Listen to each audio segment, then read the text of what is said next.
George Dahl. Untitled letter. Upon returning to New York, I began looking for a place to live. I looked at around 10 apartments and called to inquire about several others.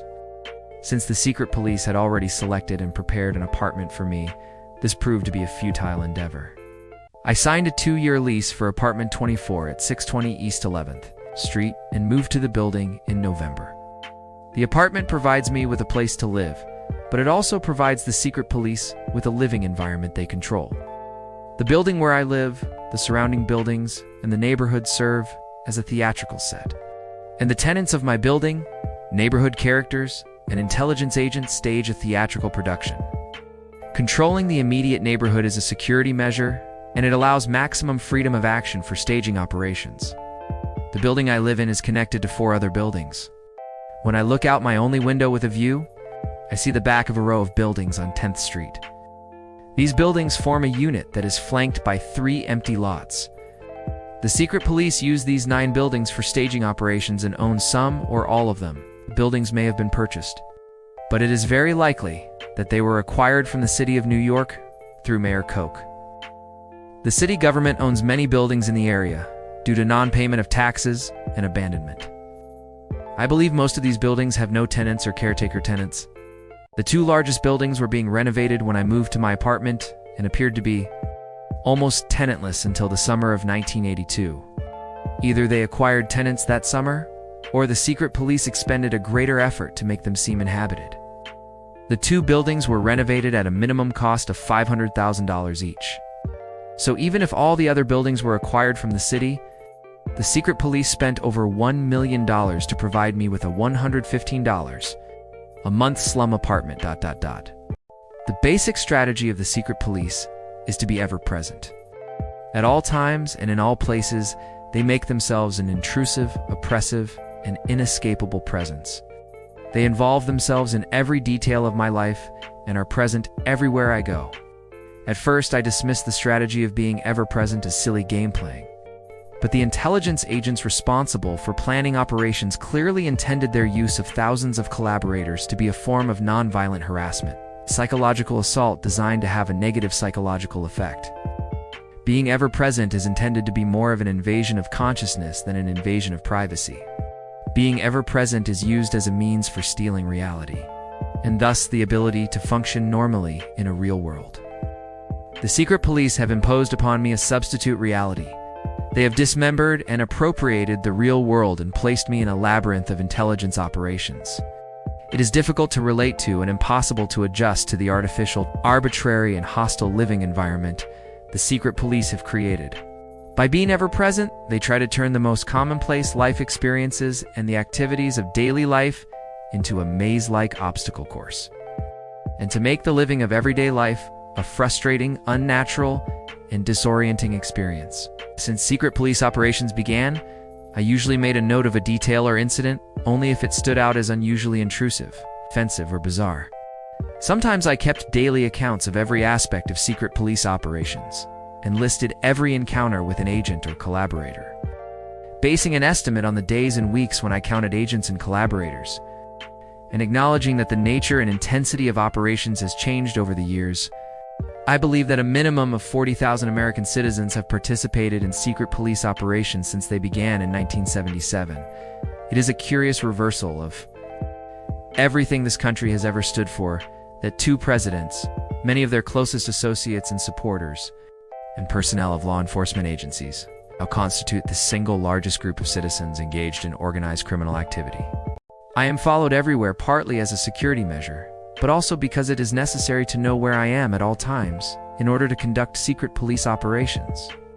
At any given moment, several intelligence agents work together, choreographing street theater and surveillance operations. Agents and collaborators follow me on foot and in vehicles. While maintaining radio contact, they pass me on like a relay team passes on a baton. Most of the surveillance agents appear to have been recruited from the FBI and the New York City Police Department. After observing my behavior and interests for over 5 years, it is not hard for intelligence agents to predict when I am likely to go out and where I am likely to go. Whenever I leave my apartment, I encounter intelligence agents, collaborators, and a theatrical production stage managed by the secret police. After several years, this provocative annoyance has come to seem rather like running the gauntlet, a form of military punishment in which an individual is made to run between two rows of men who strike at him as he passes by. While descending the stairs from my apartment, I usually meet one or more of the tenants, trying hard to look as if they live in the building or staging a scene for me to observe. As I left the building one afternoon, two fat men stood with their backs against opposite sides of the narrow first-floor hall so that I had to turn sideways and step between them. Frequently, groups of men are standing or sitting on the stoop when I go out or come in, sometimes blocking the steps so that I have to ask them to move.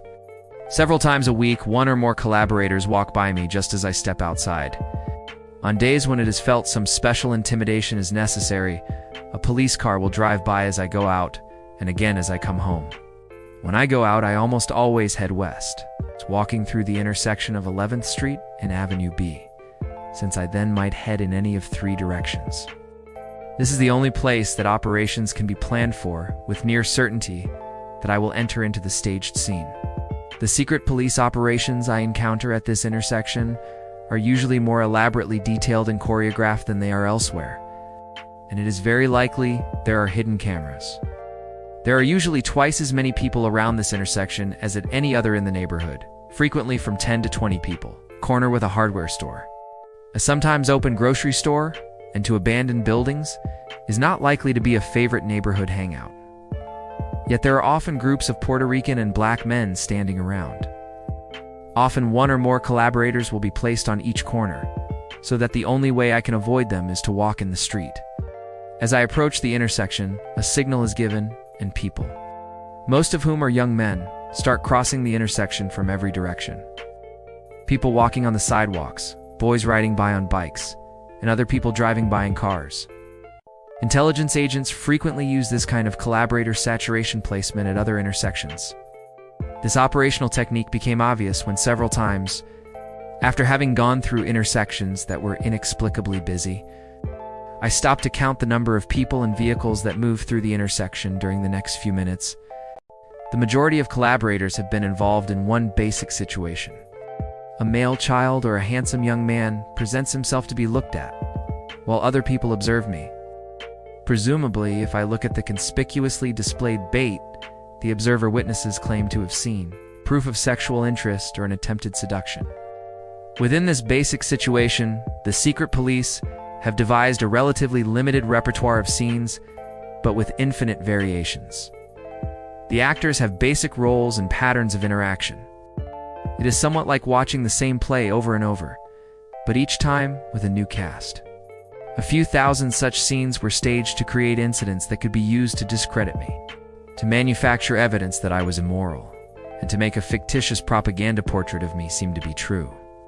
More time and effort have been invested in staging such scenes than in any other single aspect of secret police operations. Intelligence agents made such encounters the centerpiece of their operations, because political leaders found that making an issue of homosexuality was their most effective means of gaining political support for a criminal conspiracy. Every system of morality, whether based on religious beliefs or philosophical principles, is concerned with the difference between right and wrong, without defining what is right and what is wrong. Everyone can nevertheless agree that morality is a hierarchical system. There are greater and lesser evils, and there are greater and lesser goods. It is a wildly distorted sense of morality that considers two human beings expressing sexual desire or love for each other degenerate and immoral, while considering a political conspiracy to violate a citizen's constitutional rights. The creation of an illegal domestic secret police, the police-state tactics of intelligence agents, and the suspension of the country's system of government by the rule of law to be matters of no importance. On Tuesday, September 8th, I left my apartment around 3:30, intending to pay my Con Edison bill. Just as I stepped out of the building, a car that was waiting a few feet from me pulled away from the curb, accelerating rapidly, burning rubber, as if it were in a drag race. The secret police frequently set up similar incidents as a distraction. I believe the screeching tires and the brazen display of contempt were intended to induce angry thoughts that would preoccupy me and influence my behavior. As I walked to the Con Edison office at 4 Irving Place, I counted 16 collaborators engaged in street theater. The next day, I encountered at least 20. At the Con Edison office, I looked in the window. The office was unusually crowded and the bill-paying line seemed suspiciously long. I was generally apprehensive about entering a trap, so I decided to come back the next day. I left my apartment around 3:05 p.m. on Wednesday, walking across 14th Street. I looked at every newsstand for a copy of the New York Times, so that I would have something to read while waiting in line. Over a 2-year period, I frequently bought or saw papers late in the afternoon at the various newsstands. It is highly unlikely they would have all been sold out.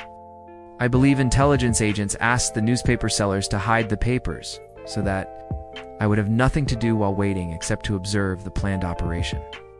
Inside the main floor customer service office, intelligence agents placed a minimum of 25 people, and it seemed as if all employees had been given some sort of briefing and were participating in secret police operations.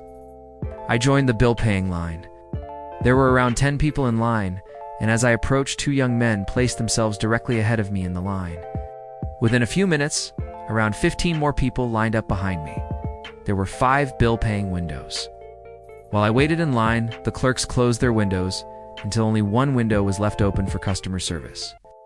The 4 people in front of me all went to the same window. I believe this was a delaying tactic to keep me in the office for a longer period of time. While waiting in line, the secret police operation being staged was very obvious. 7 young men presented themselves to be looked at, and a man and a woman each walked by me twice, staring holes through me. The situation reminded me of the movie The Sting. Sting operations are frequently used by law enforcement agencies. Police agents create and operate fictitious companies as a means of entrapment.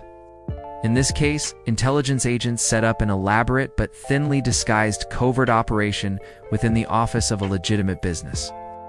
A few weeks earlier, I found myself surrounded by game-playing collaborators in a line at my bank.